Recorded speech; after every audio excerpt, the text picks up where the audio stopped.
Bapak Ibu yang sudah hadir memenuhi undangan saya untuk mengikuti acara saya yaitu diseminasi budaya positif.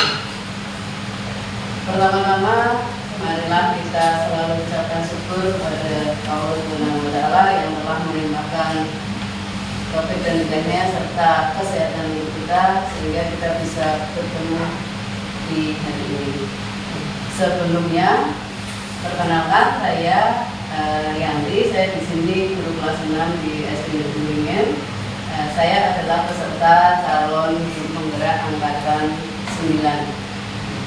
Tujuan diseminasi budaya positif ini yang utama adalah pengembasan dari apa yang sudah saya dapatkan dari pendidikan guru penggerak. Mudah-mudahan nanti dengan diseminasi budaya positif bisa diterapkan di kelas saya sendiri maupun sekolah agar tercipta lingkungan belajar yang menyenangkan untuk murid-murid kita di SD ini. Sebelumnya saya ucapkan terima kasih kepada Bapak Presiden yang sudah bersedia hadir untuk mendampingi berlangsungnya acara ini. Kemudian di sini juga ada Mungkin dan Menteri yang dari BK. Untuk acara berikutnya kami mohonkan perkata dari Pak Sutrisno untuk acara saya hari ini. Kepada Pak Sutrisno saya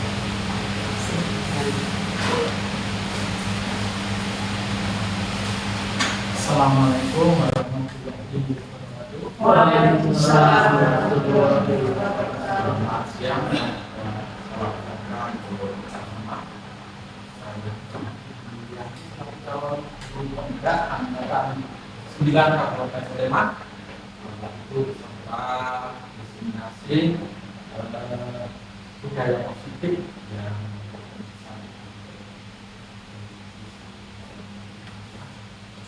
tentunya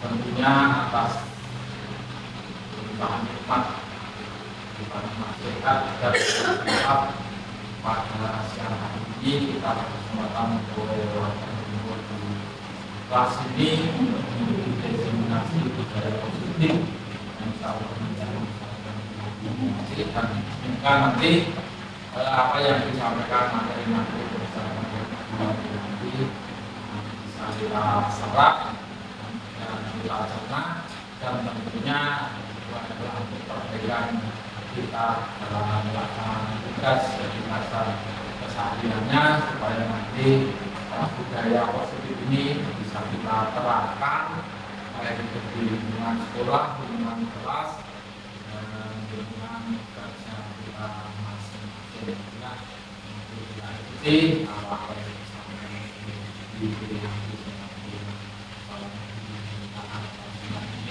bersama dan semoga ini telah mendapatkan tambahan ilmu yang tentunya ini akan bermanfaat dan itu saja Bapak Ibu yang bisa saya sampaikan ya kita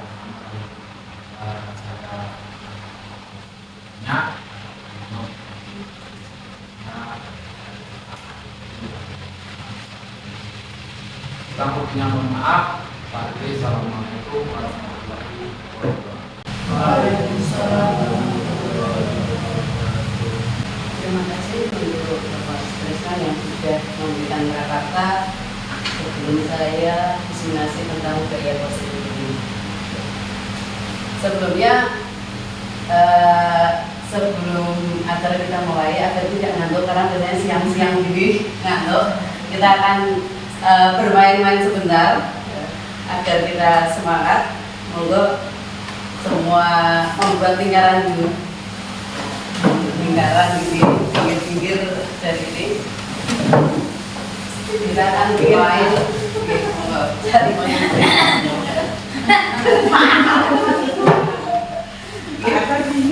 Biar tidak ngantuk nih. Jadi nanti ada permainan namanya siap, bidik, tembak. Oke, jadi kata-katanya siap, bidik, tembak. Jadi kalau saya mengucapkan siap, berarti sebelah kanan saya harus mengucapkan bidik. Sebelah kanannya mengucapkan tembak sambil menunjuk orang yang menembak dan menyebutkan namanya. Oke, nanti yang disebutkan namanya harus bilang siap. Dan kanannya tadi bidik, tembak, sebut nama. Kalau kurang cepat berarti itu kalah. Silahkan. Berarti kurang cepat. Kira menang duduk.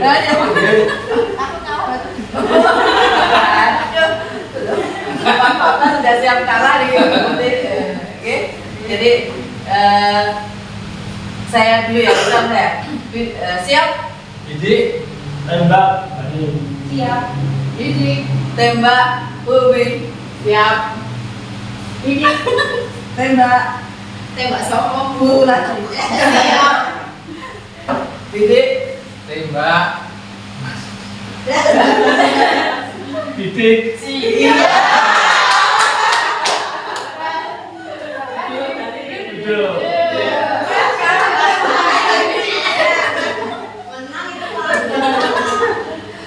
Oke, berarti mulai berkata. Siap. Bidik, tembak.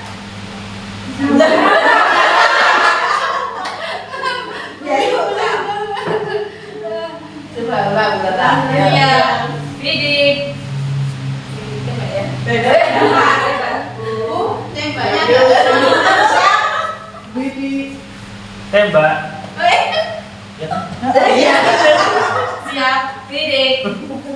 Tembak, siap, bidik. Tembak, Puriati. Siap, bidik, tembak, Putih. Siap, Bidik. tembak, Putina. Siap, bidik. Tembak, Puriati. Oke, baik, terima kasih.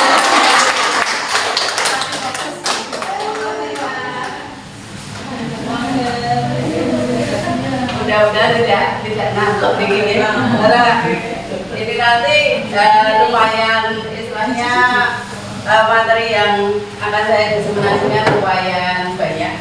Mudah-mudahan nanti ilmu yang sedikit ini bisa bermanfaat untuk kita semua untuk membawa perubahan di lingkungan belajar murid-murid kita, terutama di sekolah.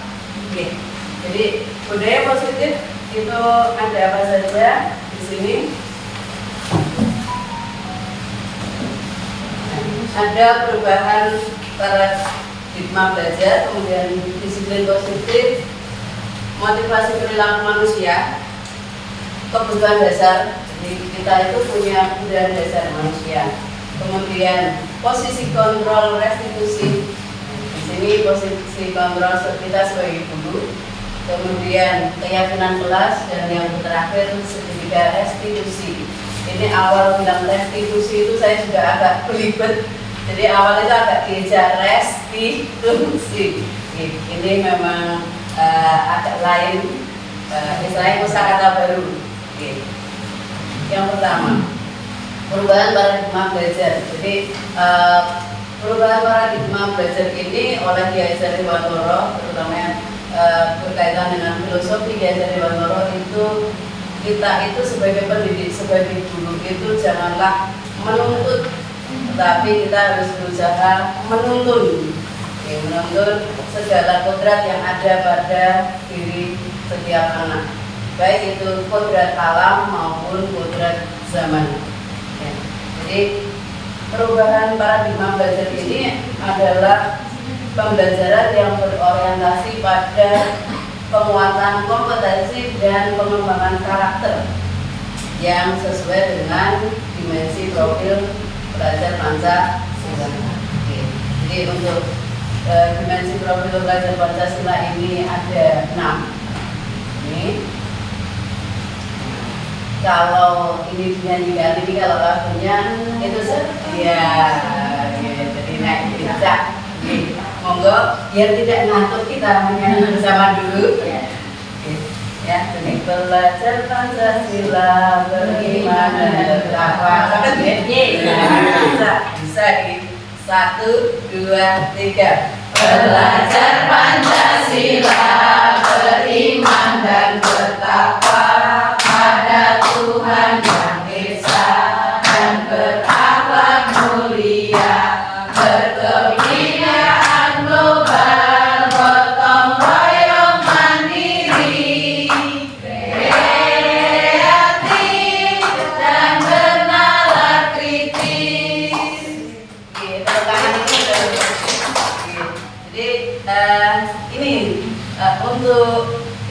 kurikulum yang terpilih, kurikulum Merdeka ini kita diminta untuk istilahnya berusaha untuk mewujudkan dimensi ini agar melekat pada murid-murid kita, yaitu yang pertama beriman dan bertakwa pada Tuhan Yang Maha Esa, kaitannya dengan ibadahnya, ya, baik itu mau agama apapun kan pastinya diajarkan untuk ibadah. Kemudian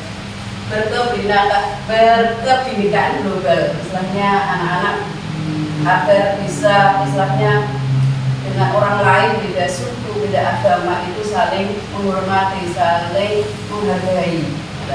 Kemudian gotong royong, anak-anak biar bisa berkolaborasi dengan baik, mandiri. Di sini mandiri ditekankan anak-anak kalau untuk yang SD, TK itu berusaha belajar itu atas keinginan sendiri. Karena memang untuk saat ini itu masih kebanyakan harus oyak gitu. Ya, tetapi kita sebagai guru jangan putus asa untuk selalu mendorong anak-anak kita itu, yuk kalian berusaha untuk belajar tanpa disuruh. Kemudian kreatif, ya, anak-anak bisa istilahnya mengembangkan potensi yang ada pada dirinya, entah itu mau akademik maupun non akademik. Kemudian bernalar kritis, jadi bisa mengembangkan kemampuan pikirnya. Kemudian di sini ada disiplin positif. Kira-kira untuk Bapak Ibu pun, ketika ada kata disiplin, apa yang ada di benak Bapak Ibu? Mungkin ada yang mau berpendapat? Ya, mau berpendapat.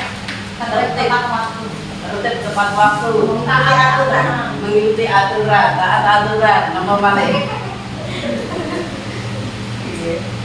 Ada, Bunda Sri? Disiplin adalah sesuai aturan yang berlaku di lingkungan tersebut. Sesuai aturan yang berlaku. Ya, jadi pikiran kita kalau ketemu dengan disiplin itu adalah mengikuti aturan yang ada. Jadi disiplin itu sesuatu yang harus dilakukan seseorang pada orang lain untuk mendapatkan kepatuhan. Ya. Jadi kalau dari pengertian ini sepertinya istilahnya bukan dari dirinya, motivasinya bukan dari dalam tetapi dari luar. Terus untuk disiplin yang positif itu sebenarnya bagaimana? Ya.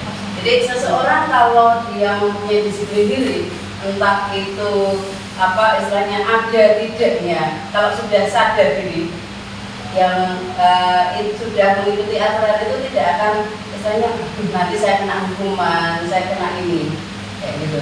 Jadi dia merasa memiliki tanggung jawab terhadap dirinya sendiri. Kemudian apa yang dilakukannya itu sesuai dengan nilai-nilai kebajikan yang ada.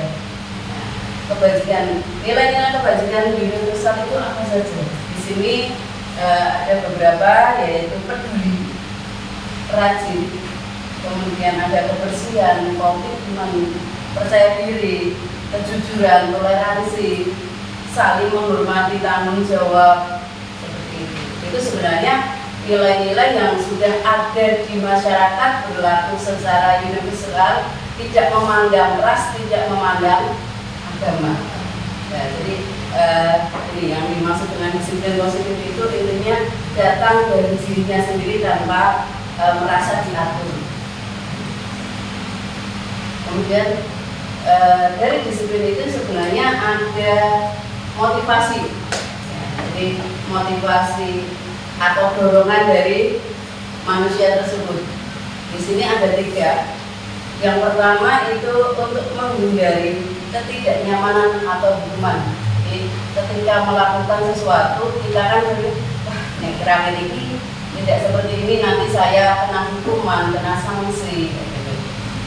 Kemudian motivasi perilaku yang kedua itu untuk mendapatkan imbalan atau penghargaan dari orang lain. Nah, jadi semisal kita kalau biasa memberi bintang, anak-anak kan disiplin itu karena pengaruh bintang, karena pengaruh penghargaan. Dan yang ketiga itu untuk menjadi orang yang mereka inginkan.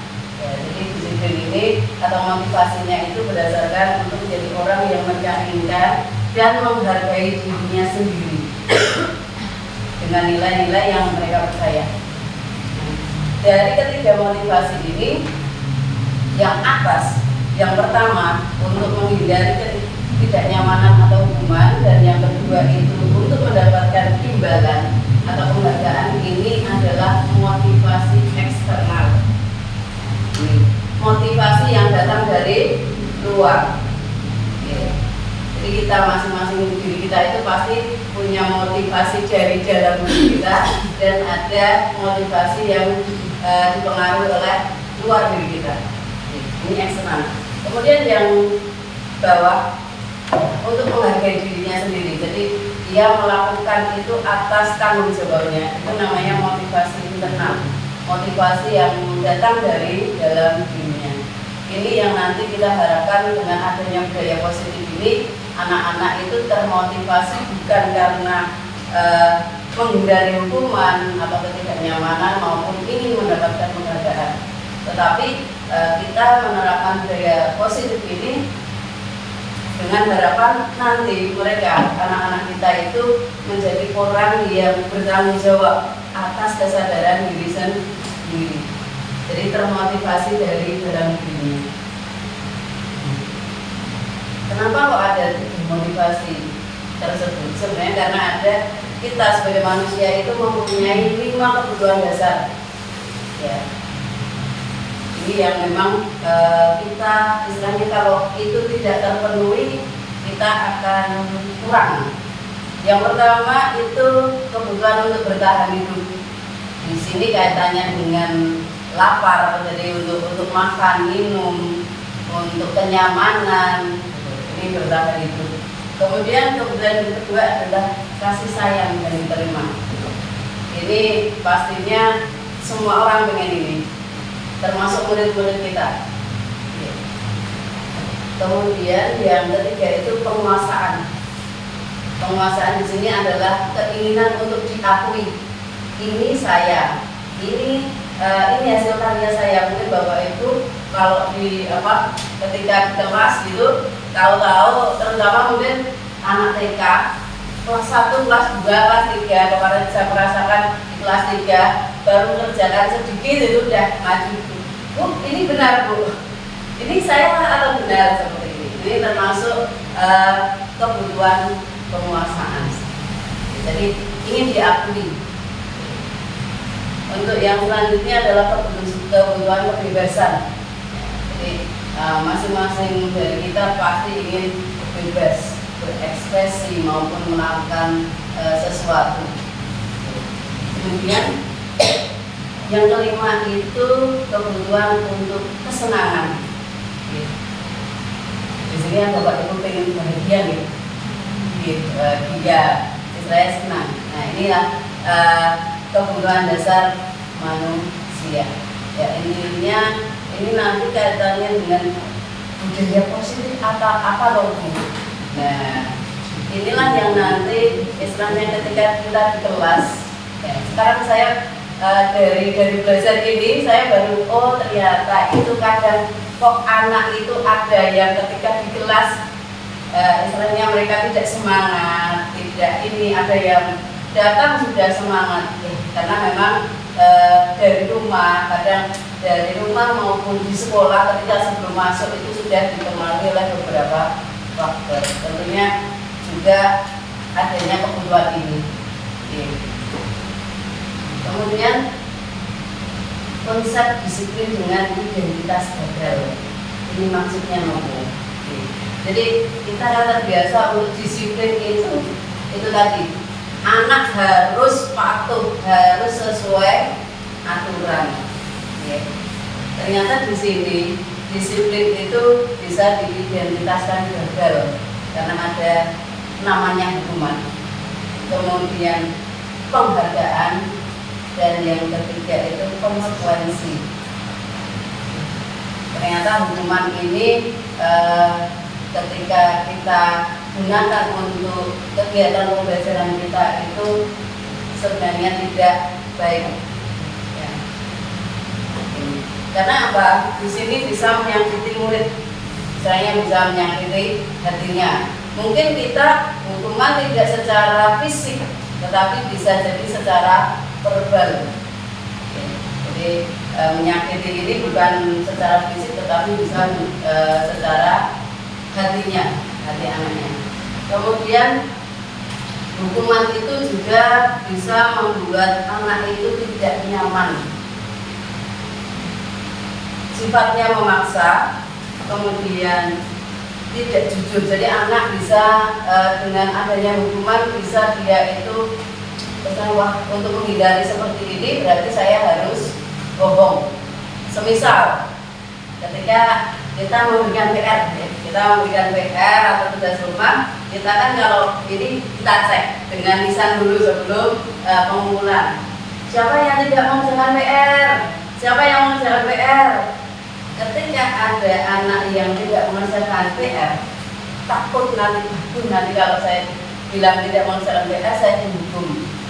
Nah, jadi mereka belajar berbohong, belajar tidak jujur. Kemudian bisa jadi mereka menjadi rendah diri karena hukuman. Karena kan kita hukumannya sifatnya langsung di depan teman-temannya. Ya, bisa jadi anak tersebut jadi rendah diri. Dan yang terakhir itu anak menjadi rasa takut, timbul rasa takut. Ini jadi konsep disiplin dengan identitas yang gagal. Sebenarnya hukuman itu sepertinya menurut kita baik, ternyata kalau kita terapkan dalam pembelajaran itu efeknya atau dampaknya sangat buruk. Kemudian untuk konsekuensi ini penguatannya jangka pendek, jadi hanya sifatnya sementara, tidak kuat. Jadi ketika kalau ini nggak ada guru ini, saya melakukan ini berarti saya aman. Kadang seperti itu. Tidak melekat di hati anak ketika kita memberikan konsekuensi. Kemudian stimulus responnya itu tadi, ketika kita tidak hadir, anak-anak itu cenderung itu lumayan tidak ada guru ini, berarti saya bisa agak bebas ini, tidak akan ada yang marah-marah. Kemudian murid itu malah menghormati peraturan, bukan menghormati guru. Kemudian tidak adanya waktu untuk merenungi kesalahan. Jadi gampang lupa. Anak kalau sudah ini ya sudah dapat hukuman atau konsekuensi, kena sanksi, besoknya kadang mengulang lagi.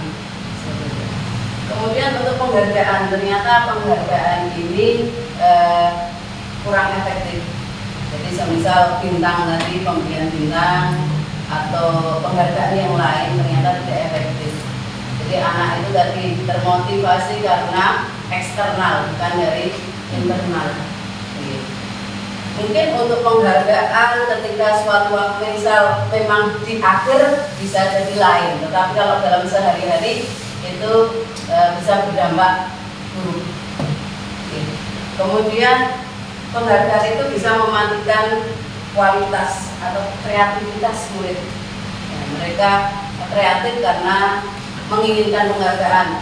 Biasanya otaknya bisa terasah, tetapi ketika tidak ada penghargaan, udahlah nggak mau nggak ya, karena tidak ada hadiah, tidak ada apa gitu. Jadi mereka tidak berkembang.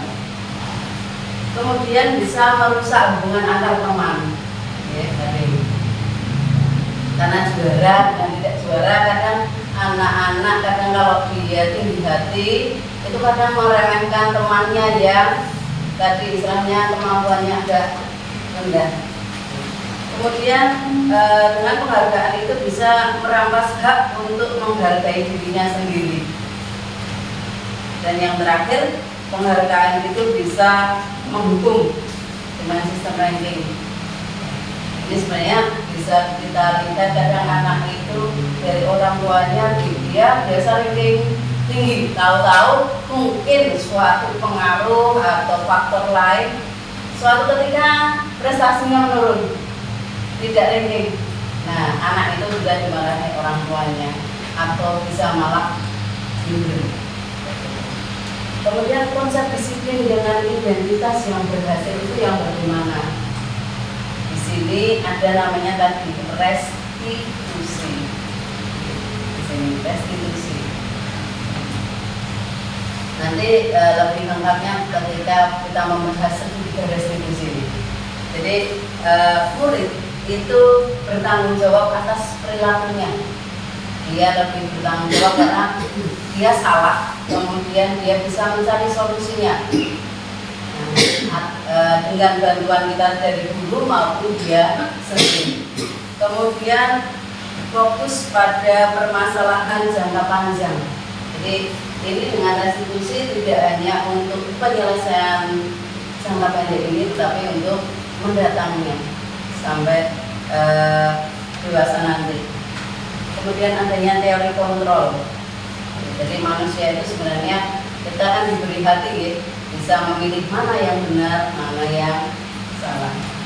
Kemudian murid lebih menghargai dirinya dan orang lain dengan restitusi ini. Kemudian murid juga lebih bersemangat memperbaiki kesalahannya. Jadi kalau saya melakukan ini akibatnya begini, berarti jangan sampai saya mengulang kembali. Ini ada restitusi menurut Diana dosen, yaitu proses menciptakan kondisi bagi murid untuk memperbaiki kesalahannya. Sehingga mereka itu bisa kembali pada kelompok mereka dan karakternya menjadi lebih kuat. Jadi ini pengertian restitusi menurut Diana dosen. Ciri-ciri restitusi yang pertama, bahkan untuk menebus kesalahan, namun belajar dari kesalahan. Maaf, ini bukan untuk menebus kesalahan, namun belajar dari kesalahan. Jadi belajar dari pengalaman, ya. Kemudian bisa memperbaiki hukuman. Saya lanjutkan. Jadi ciri-ciri restitusi tadi bukan untuk menebus kesalahan, tetapi untuk memperbaiki kesalahan atau belajar dari kesalahan. Kemudian memperbaiki hubungan, baik itu murid dengan guru maupun murid dengan murid. Kemudian ini merupakan sebuah tawaran, bukan paksaan. Nanti ketika kita sudah masuk yang segitiga restitusi, di situ ada beberapa tahapan yang harus dilakukan untuk ketika menyelesaikan suatu masalah. Kemudian yang keempat itu menuntut untuk melihat ke dalam dirinya. Jadi anak-anak nanti diajak belajar, misalnya dia itu melakukan kesalahan karena apa, kemudian bagaimana cara memperbaiki dirinya, kemudian mencari kebutuhan dasar yang mendasari tindakan. Jadi di sini nanti pada tahapannya alasan yang mereka melakukan itu pasti mereka punya alasan, karena tadi kita sebagai manusia mempunyai 5 kebutuhan dasar. Kemudian fokus pada karakter bukan tindakannya, pada karakter, pembentukan karakter tadi untuk saling menghormati, saling menghargai, toleransi, jujur, seperti itu. Kemudian menguatkan dan fokus pada solusi. Jadi ketika kita menghadapi anak bermasalah, kita bukan yang menyelesaikan, tetapi kita menggiring anak itu untuk belajar menyelesaikannya, untuk memperbaiki kesalahannya. Kemudian di sini kita sebagai guru itu mempunyai 5 posisi kontrol dalam menghadapi suatu masalah. Yang pertama, kita bisa sebagai penghukum. Yang kedua itu membuat merasa bersalah. Posisi ketiga bisa sebagai teman. Kemudian keempat itu bisa sebagai pemantau. Dan yang kelima itu manajer. Nah, ini dari 5 posisi ini, nanti ketika kita sudah menerapkan budaya positif, kita diharapkan pada posisi manajer. Seperti apa posisinya? Mari kita lihat satu persatu untuk penghubung. Penghubung itu yang seperti apa?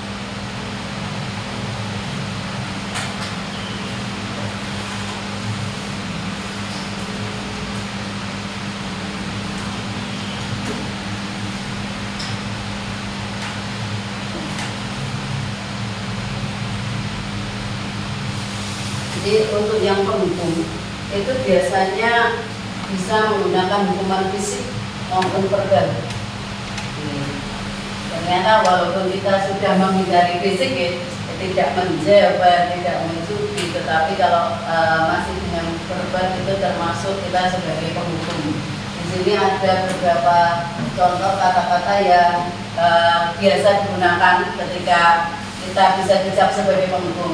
Jadi awas nanti kalau kamu melakukan lagi, nanti ibu akan seperti ini. Jadi biasanya nadanya ancaman ini, ancaman dan kata-katanya lebih nada tinggi, untuk kalau kita sebagai penghukum. Kemudian yang posisi kedua itu tadi sebagai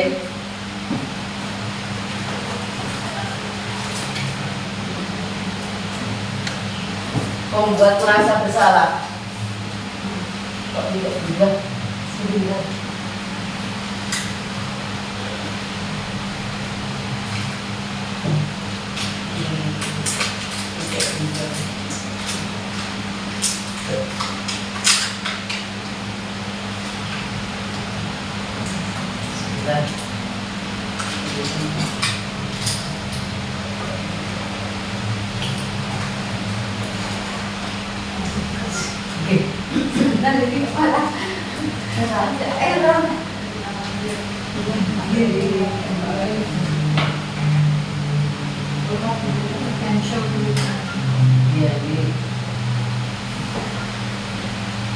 Di sini tidak terlihat tensornya.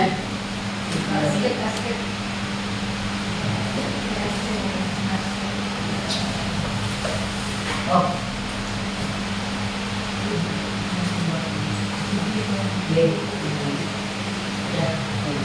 Oke, saya lanjutkan. Jadi di sini kita itu bisa menjadi di posisi pembuat merasa bersalah, ya. Jadi kita sebagai guru bisa berada di posisi di sini ketika biasanya lebih halus. Jadi tidak dengan nada tinggi, tetapi malah ini lebih halus, kata-katanya lebih, istilahnya tidak pakai nada tinggi. Bisa jadi saya itu kecewa dengan kamu. Kenapa kok kamu tidak seperti yang ibu inginkan, atau seperti itu? Berapa kali saya harus memberitahu agar kamu itu kayak gini, kayak gitu. Ya, jadi itu posisi pembuat merasa bersalah. Kemudian kita bisa juga menjadi posisi di sebagai teman.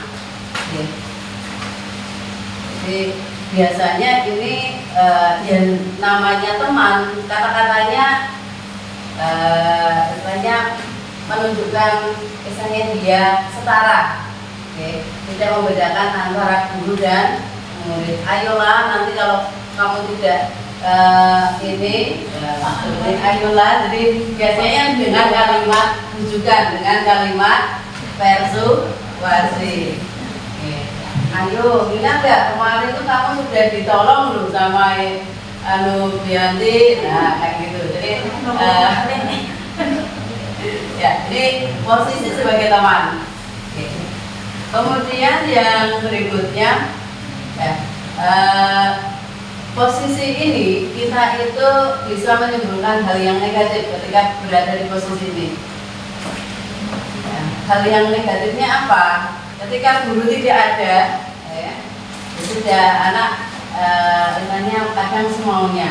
Kemudian murid itu mudah kecewa ketika tidak ada yang membantunya. Seperti itu. Murid tergantung pada guru. Apalagi kalau misalnya posisi guru ada keperluan, misalnya ada baru tugas misal ke dinas atau bagaimana, digantikan guru lain di kelas tersebut, itu akan beda suasananya.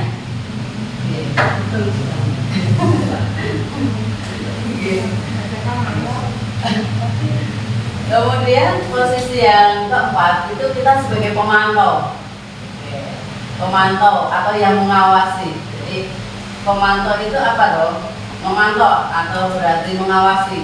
Jadi saat kita mengawasi, kita itu bertanggung jawab terhadap perilaku yang orang-orang yang ada di sekitar kita, terhadap perilaku murid kita. Biasanya kata-katanya seperti ini. Ya, peraturannya apa? Ayo, itu dibaca itu. Oke, jadi langsung menunjukkan ke aturan-aturan yang ada. Oke.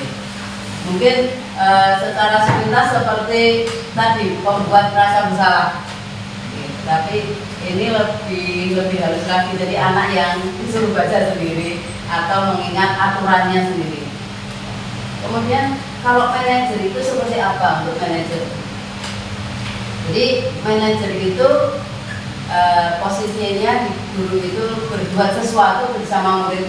Ya, jadi ketika murid itu punya masalah, kita akan berusaha untuk mencari solusi bersama. Mempersilahkan murid mempertanggungjawabkan perilakunya, mendukung murid agar dapat menemukan solusi atas permasalahannya sendiri. Biasanya itu akan berkata apa yang kita yakini atau apa kesepakatan kelas kita, apa keyakinan kelas kita. Kemudian ketika kamu itu meyakini itu berarti tindakanmu melanggar atau tidak, seperti itu. Jadi kalau kita memposisikan diri sebagai manajer, memang sebenarnya saya masih biasa di sini. Saya sendiri, saya sampai ini satu modul, ini kan modul 1.4 selesai. Saya masih juga belajar untuk berusaha berada di posisi manajer ketika di kelas. Lebih banyaknya masih sering sebagai pembuat merasa bersalah. Tapi kita belajar sedikit demi sedikit untuk menjadi seorang manajer ketika menghadapi masalah murid. Kemudian budaya positif yang berikutnya keyakinan kelas. Mengapa kok keyakinan kelas? Mengapa bukan peraturan kelas? Apakah keyakinan kelas dengan peraturan kelas itu sama atau beda? Monggo Bapak, Ibu, coba kali ini. Keyakinan kelas dan peraturan kelas adalah sama, betul atau salah? Benar atau salah?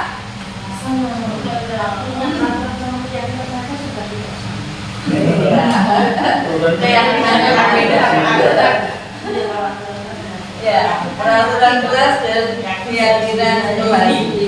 Ya, kita cek apakah sama, benar atau salah? Iya, salah. Jadi karena memang keyakinan kelas dan peraturan kelas itu beda. Nanti bedanya di mana kita lihat sebenarnya. Kemudian keyakinan kelas berlandaskan nilai-nilai kebajikan atau prinsip yang universal. Betul atau salah? Kenapa Bapak Ibu? Ya. Keyakinan kelas itu berlandaskan nilai-nilai kebajikan atau prinsip universal. Jadi tadi kebajikan adalah tanggung jawab, saling menghargai, saling menghormati, seperti itu. Dalam masalah bading apa bading? Betul. Pak Anwar? Betul. Jadi memang keyakinan kelas ini, ya, ketika kita menyusun harus berdasarkan nilai-nilai kebajikan. Kemudian keyakinan kelas itu adalah nilai-nilai atau prinsip universal yang disepakati secara bersama. Jadi kalau kita ini keyakinan kelas. Sebenarnya ini kenapa saya ambil keyakinan kelas, karena saya ambil lingkup kecil dulu, dari kelas dulu. Nanti kalau misal dari kelas-kelas sudah berkembang, insya Allah kita bisa mengembangkan untuk keyakinan sekolah secara besarnya. Jadi ini bedanya dengan peraturan tadi. Kalau peraturan kan biasanya sudah ditentukan dulu tanpa murid itu tahu sebelumnya. Sudah aturan di sekolah kalau hari Senin harus pakai seragam merah putih, bawa topi, bawa dasi, sepatu hitam, tas kaki putih, ya sabuk. Gitu. Jadi peraturan sudah dibuat dulu tanpa murid itu tahu itu, tahu. Jadi tanpa kesepakatan dari murid. Tetapi kalau keyakinan ini kita buat kesepakatan dengan murid bersama. Jadi menurut dosen, suatu keyakinan itu akan lebih memotivasi seseorang. Oke. Jadi lebih memotivasi seseorang dari dalam, dari internal, dari intrinsik dirinya. Ya. Biasanya, oh saya yang membuat aturan, berarti kalau melanggar kan jadi aneh. Gitu. Jadi seseorang lebih bersemangat ketika menjalankan keyakinannya daripada hanya sekedar mengikuti aturan yang ada. Kemudian bagaimana cara menyusunnya? Jadi untuk menyusun atau membuat prosedur keyakinan kelas itu yang pertama tadi kita akan membuat kesepakatan.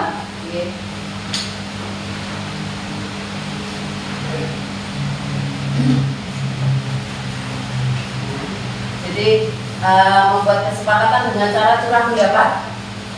Ini tidak hanya untuk SD, TK pun bisa, walaupun nanti bisa menggunakan kalimat-kalimat yang lebih sederhana.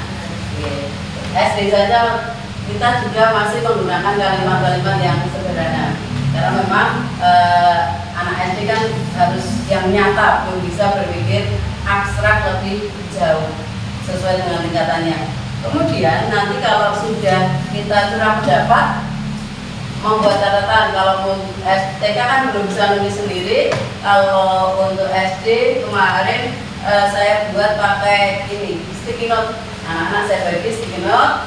Kemudian saya minta mereka pengen apa? Kalian itu pengen apa di kelas ini? Gampangannya seperti itu. Kemudian setelah ditulis tadi, kemudian untuk yang SD saya tempel.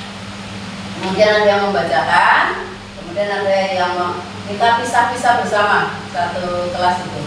Kemudian kita cek mana yang sudah menggunakan kalimat positif, mana yang menggunakan kalimat negatif. Sebisa mungkin ketika kita membuat keyakinan kelas, kita gunakan kalimat yang positif. Semisal tidak boleh datang terlambat. Diubah datang tepat waktu. Kemudian tidak boleh lari-lari di kelas. Tenang. Gitu. Jadi usahakan kalimat negatifnya diubah menjadi kalimat positif agar lebih memotivasi. Dengan kalimat yang lebih positif itu lebih enak didengar, lebih enak dibaca, dan biasanya itu tadi memotivasi untuk melakukannya. Kemudian setelah mengubah kalimat negatif menjadi positif, meninjau ulang hasil kesepakatan tadi. Kalau sudah sama, kita jadikan satu, mungkin diambil yang lebih universal lagi, seperti itu. Karena biasanya kan anak-anak ini bu, banyak misalnya pendapat. Apalagi kalau saya di kelas 6 ada 24 orang, berarti di situ ada 24 tulisan. 24 tulisan anak-anak. Ada yang sama, ada yang beda sama sekali. Kemudian di sini keyakinan kelas itu diusahakan hanya 3 sampai maksimal 7. Maaf ini salah. Bukan 4 tetapi maksimal 7. Sebisa mungkin jangan terlalu banyak. Kenapa? Agar mudah diingat. Anak-anak menjadi lebih termotivasi untuk Bukan. Kita ambil poin-poin yang berkaitan dengan kelas, misal ketika pelajaran, ketika istirahat, seperti itu. Kemudian nanti keyakinan kelas ditulis atau dibuat poster. Kalau kita sekarang bisa pakai Canva, kita print, kemudian anak-anak dan kita sebagai guru juga itu tanda tangan. Di sini kelas saya kemarin awal tahun belum keyakinan kelas, tetapi kesepakatan kelas itu kecil-kecil ada tanda tangan anak-anak. Itu yang bawah itu ditandatangani oleh anak-anak. Jadi ketika anak-anak semisal kita terap pembelajaran, saya tidak miliki tolong dibaca itu, gitu. Ayo, oh iya Bu. Ya, ketika pembelajaran harus apa? Oh iya, mendengarkan. Saya sudah ada di sini. Ini untuk keyakinan. Kemudian kalau sudah di print, ditandatangani, kita bisa tempatkan ditempel di tembok yang bisa mudah terlihat oleh siapa saja. Kemudian yang ini segitiga restitusi. Nah ini tadi restitusi. Ya. Secara sekilas tadi sudah, yaitu proses untuk menciptakan kondisi bagi murid. Ya. Ketika mereka bermasalah, ketika mereka bersalah, untuk memperbaikinya. Ya. Agar apa? Agar mereka bisa kembali ke kelompoknya lagi, ya, dengan karakter yang lebih kuat. Intinya karakter yang lebih baik. Ada 3 tahapan dalam segitiga restitusi. Yang pertama itu menstabilkan identitas. Jadi ketika anak itu emosi, ketika marah itu kan biasanya mereka meledak-ledak. Nah di situ kita bisa menstabilkan identitasnya dulu. Kemudian yang kedua, kita membuat validasi tindakan yang salah. Dan yang ketiga, menanyakan keyakinan kelas. Tahapan lebih lengkapnya seperti ini. Jadi untuk menstabilkan identitas itu kita bisa menggunakan kata-kata berbuat salah itu tidak apa-apa. Sebenarnya ini juga bisa jadi bumerang untuk anak yang kecil ya. Untuk yang tingkatan TK, untuk kelas 1 ke kelas 2 bisa, wah berarti saya kalau salah itu nggak apa-apa. Tapi ya boleh. Tapi ini belum berhenti di sini. Jadi masih ada lanjutannya. Jadi tidak hanya berbuat salah itu tidak apa-apa, tidak boleh seperti itu. Semisal berbuat salah itu wajar, tetapi kalau berbuat salah terus itu tidak wajar, seperti itu. Jadi harus kita balik agar kita tidak dianggap, oh berarti saya berbuat salah, tidak apa-apa, boleh. Karena apalagi untuk anak kecil yang misalnya masih kecil kan bisa jadi bumerang untuk kita. Kemudian tidak apa-apa karena manusia itu tidak ada yang sempurna. Jadi ini ada beberapa pilihan kata ketika untuk menstabilkan identitas. Kemarin ketika praktik, nanti saya ini untuk video praktiknya segitiga restitusi, saya gunakan wajar kalau kamu marah karena itu, tetapi saya balik lagi, tetapi yang tidak wajar kalau melakukan kemarahan itu berlanjut seperti itu. Ini menstabilkan identitas agar anak itu tenang dulu. Nah, ketika anak lebih tenang, biasanya kan pikirannya juga nanti ketika diajak diskusi itu menjadi lebih mudah.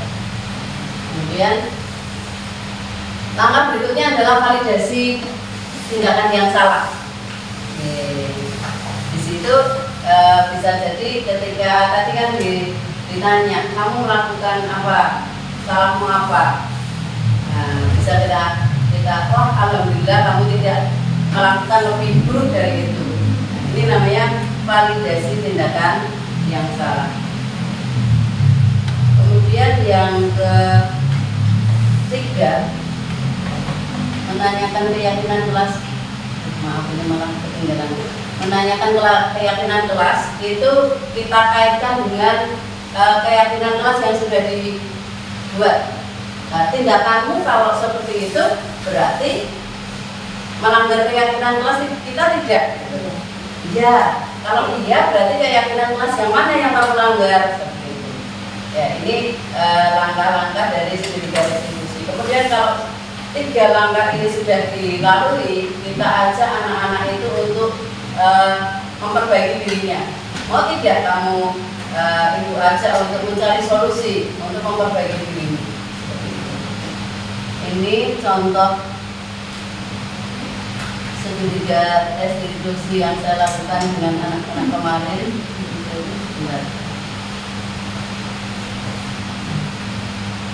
Ini saya ambil untuk anak-anak kemarin, salah satunya Ambar. Memang ini dari teman-temannya, Bu, Ambar itu sering marah-marah. Dan sekarang alhamdulillah setelah adanya segitiga restitusi secara tidak langsung kemarin agak meredam. Saya tidak terlalu banyak marah-marah untuk ini. Alhamdulillah ada perubahan sedikit untuk Ambar.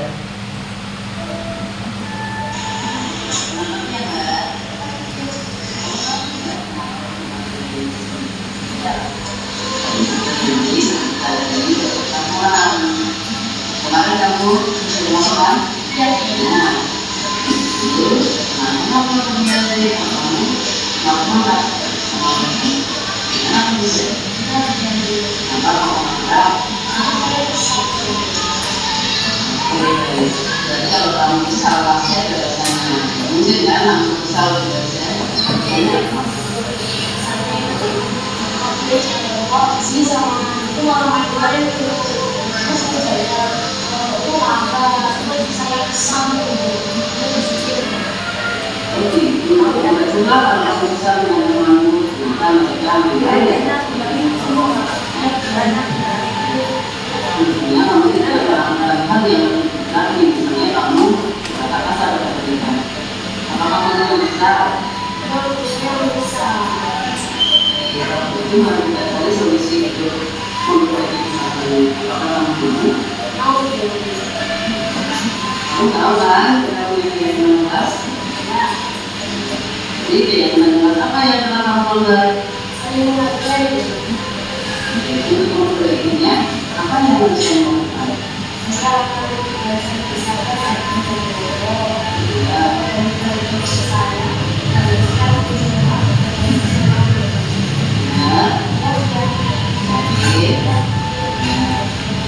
belum lagi ya tidak bisa ngomong harus dijaga untuk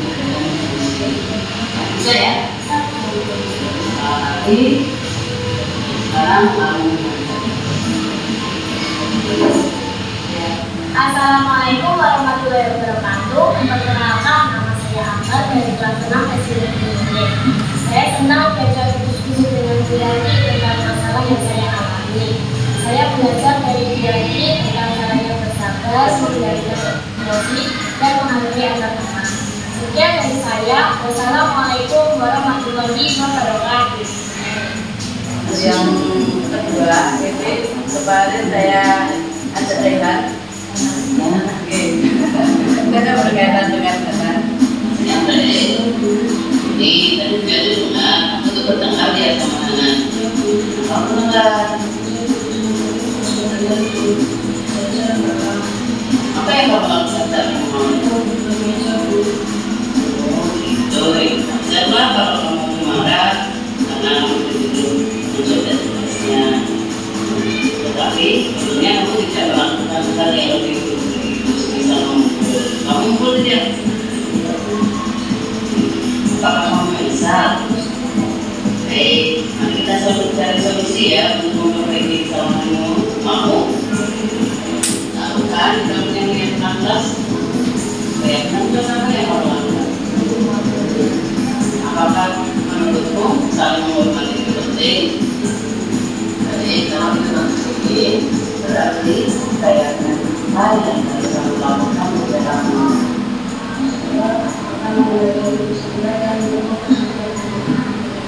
Ya, lanjutannya kamu akan apa? Lagi ya.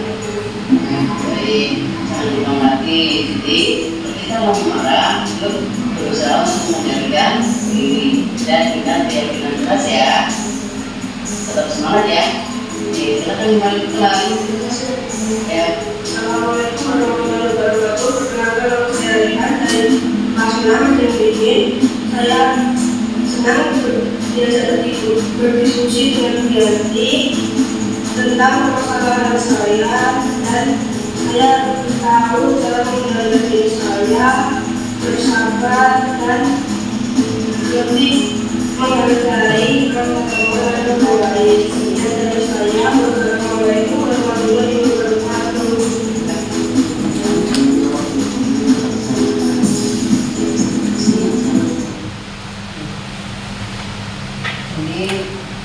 Ini sedikit restitusi yang saya lakukan kemarin. Sebenarnya dari untuk Ambar ada perubahan yang lumayan bagus. Sekarang agak jarang untuk berkata tinggi kepada teman-teman yang sebelumnya kan teman-temannya kayak anak buahnya gitu. Ya, lumayan ada perubahan. Untuk Rehan juga istilahnya tidak mudah untuk terpancing emosinya ketika ada permasalahan.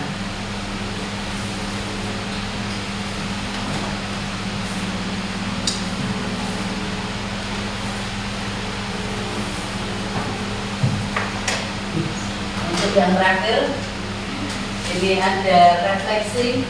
Jadi Bapak Ibu saya minta untuk menuliskan refleksinya.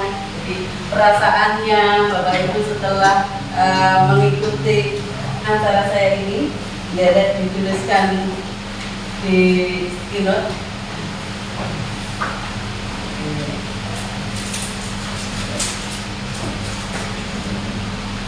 Perasaan setelah diseminasi.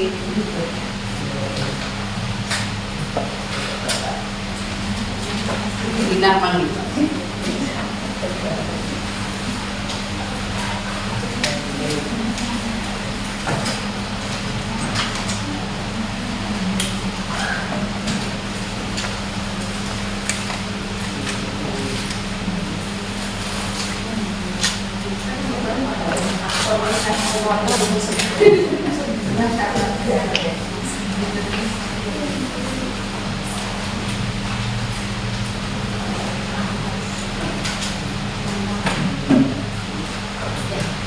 Perasaan Bapak Ibu setelah belajar ini tadi, kita belajar bersama tentang budaya positif yang nantinya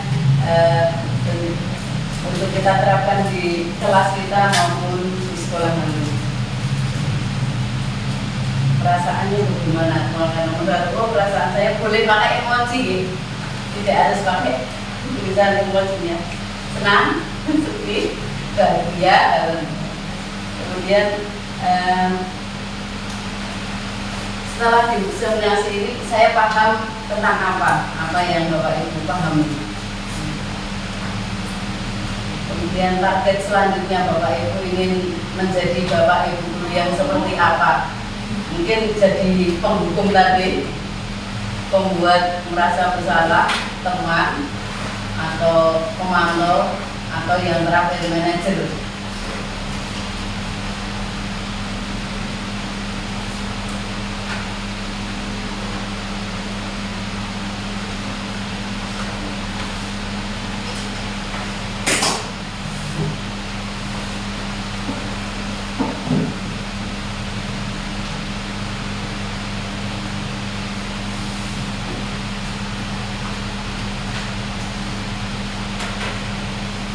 Jujur untuk saya sendiri sampai sekarang itu masih tahap belajar, ya, tahap belajar untuk menjadi seorang manajer, karena ternyata tidak mudah seperti teori, harus pelan-pelan.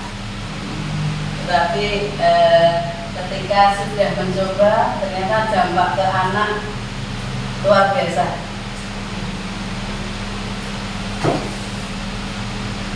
Kamu berapa bisa tanggal sedikit dan berkata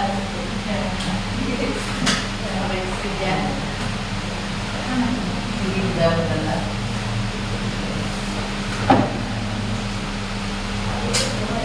Iya.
Jangan dari saya.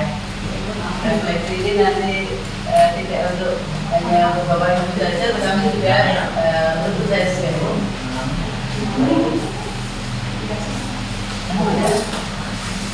Saya kasih nama Pak.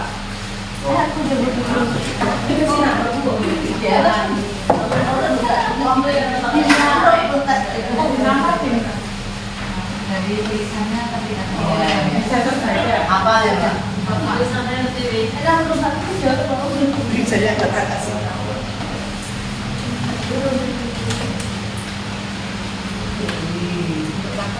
Apa loh? Belum ya.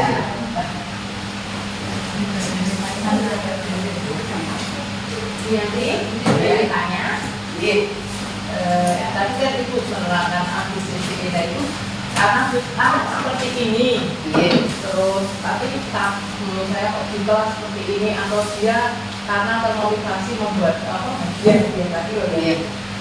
Tapi kan belum ada bagaimana solusinya untuk mengatasi anak yang aku begini karena dari kita kan belum ada solusinya yang di sini. Yang untuk anak kalau Ya misalnya di kelas, Ya. anak kalau nggak ada gurunya semau B, saya seperti itu tapi kayak belum ada solusinya.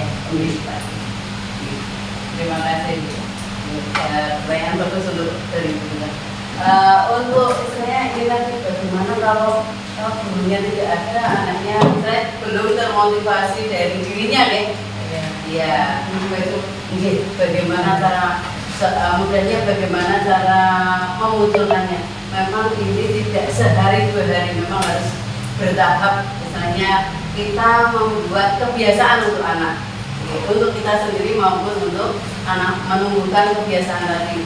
Jadi berusaha memotivasi anak itu dengan pancingan agar dia melakukan sesuatu itu karena atas dasar rasa tanggung jawabnya, atas dasar saya ingin melakukan ini karena saya ingin menjadi seorang yang seperti ini, seorang anak yang lebih berharga, lebih bertanggung jawab. Jadi mungkin modalnya itu tadi memang harus menggunakan pembiasaan. Tidak memang untuk seperti kalau 20 gampangnya 20 anak ya tidak akan mungkin langsung bisa semuanya seperti itu gitu. Bisa jadi yang ini diajak begini gampang, ini yang ini agak beliot-beliot, yang ini aduh susah luar biasa. Tetapi misalnya kita sebagai guru sekali lagi jangan berhenti untuk berusaha memberikan kebiasaan yang baik. Harus pembiasaan. Memang kasarannya makanya gurunya harus juga ini, harus berkali-kali giling. Saya sendiri sampai di kelas 6 sendiri, ketika ini ada anak yang menyauri gitu, yo,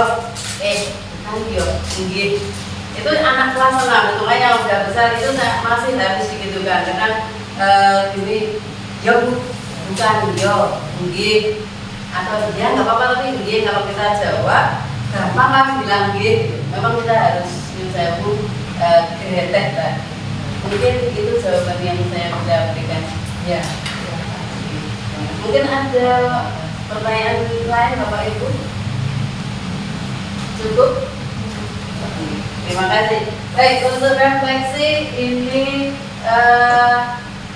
ada beberapa refleksi, semuanya perasaan saya senang, takjub, perasaan senang, rata-rata adalah senang, ini agak happy, duit, kata beda ininya.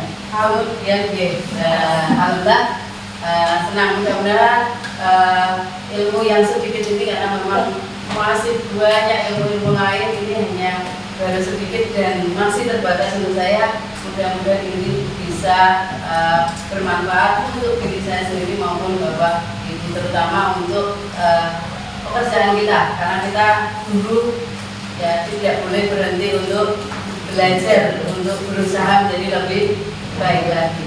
Kemudian materi yang ini, budaya positif, harus menerima ilmu yang baru, khususnya seorang guru.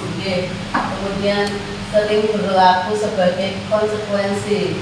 Aku harus jadi tahu dan harus belajar menjadi manajer, harus ini berusaha. Apalagi kalau anak kecil, gitu saya bahwa untuk yang kelas kecil, kelas TK, kelas 1, kelas 2, anak-anaknya masih ya imut-imut dan Islamnya antara benar dan salah itu kadang masih masih agak harus ya benar-benar kesabarannya lebih dari yang lainnya. Kemudian menjadi paham tentang ini, terus berusaha belajar, sebagai guru harus terus belajar. Jadi kita sebagai guru intinya harus siap untuk belajar sepanjang hayat, karena ilmu yang kita miliki sekarang itu belum apa-apa, masih banyak ilmu-ilmu lain yang tentunya berguna untuk diri kita sendiri dan keprofesian kita sebagai guru. Kemudian yang terakhir, target saya di sini melaksanakan restitusi dari Bu Dinta. Kemudian Bu Tata berusaha menjadi manajer. Kemudian ini mengikuti menjadi penasihat untuk anak-anak. Ya, menjadi lebih sabar dan bisa menilai karakter anak. Menjadi teman buat anak-anak. Kemudian mengimplementasikan restitusi di kelas.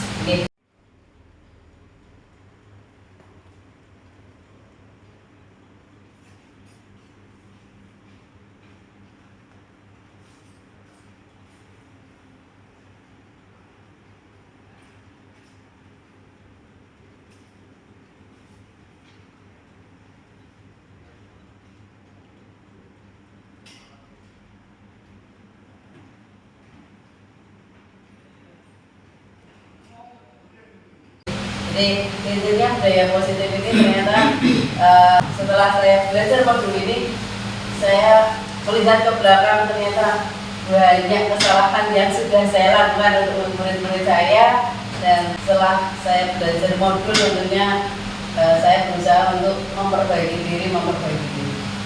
Semoga yang sedikit ini bermanfaat untuk kita semua. Sekali lagi terima kasih untuk Bapak Ibu yang sudah mengikuti diseminasi budaya positif dari saya. Banyak kekurangan tentunya datang dari saya mohon maaf. Saya akhiri, wassalamualaikum warahmatullahi wabarakatuh. Dan tetap